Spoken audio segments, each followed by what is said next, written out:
Hi, welcome to Dishing Dirt. And on this episode, we're going to learn about the Extension Teaching Garden, and we're also going to learn how to keep our perennials and annuals looking gorgeous all summer. So let's dig in.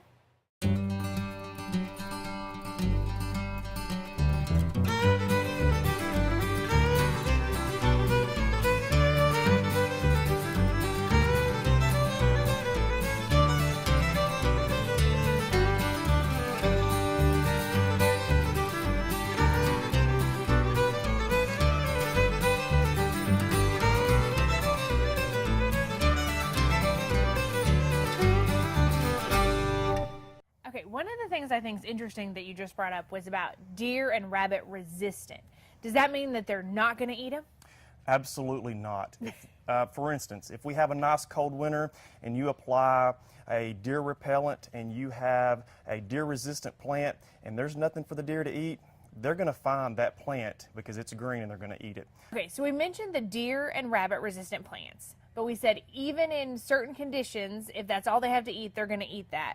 So what makes those plants deer and rabbit resistant? Well, there's a great group of plants that are sages, which it contains a lot of different things, not just the edible sage that you use on your turkey at Thanksgiving, but also things like Russian sage, which is an ornamental or perennial plant that blooms through the summer. A lot of those plants are resistant because the deer don't like the smell of them, they don't like the taste of them. There's different types of raised beds out here. Tell us a little bit about those. Okay, what we were trying to do is we were trying to come up with ideas to meet almost any income level, and so we used different products to show you how well or how sustainable they were to keep them over time, or if it was something that you were going to use and the next year you couldn't reuse it again.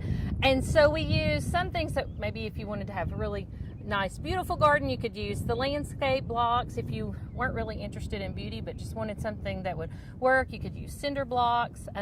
We used some wood products. We even tried to use some straw that we received from a farmer. We have landscape timbers, and then we have buckets that we're using that, if you had a small patio or a small backyard and you just wanted to grow just a few plants, you could recycle some buckets and use those. Okay. And this is a purple cabbage or a red cabbage, especially if you're planting late in the year. They will handle the heat better and last longer into the summer than the green cabbages will. Well, fantastic. So if you can find those and you're having to plant late, then those will be good for you.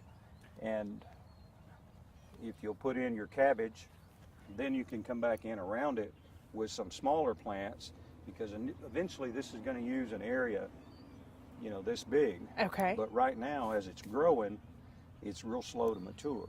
So if you'll hand me one of those lettuce there, this is a new one that you'll be seeing some of this year. It's called a red romaine. It's like your traditional romaine, except it's just a prettier color. And you can come in and and you notice these have real tender roots on them, so they don't have to be torn that much. But you can come in and plant additional things in around that cabbage, and as they mature, this is some spinach, so So you can almost like do a companion planting where you're planting lots of Yes. different things together. Yes. And are you planting them about as deep as there is dirt there? Yeah, put them in about as deep as what the dirt is. It won't hurt if they're even a little bit deeper, but what you don't want to do is cover the growth bud of the plant. So any of these you can plant, down fairly deep, but you don't want to cover the middle part of it up. Right. So if you'll just leave that exposed, then that's all that it has to have to grow. Thanks for joining us on this episode of Dishing Dirt. We want to thank David Fraudenhoven with Fraudenhoven Greenhouse and Randall Davis, one of our Faulkner County Master Gardeners, for being with us today. See you next time.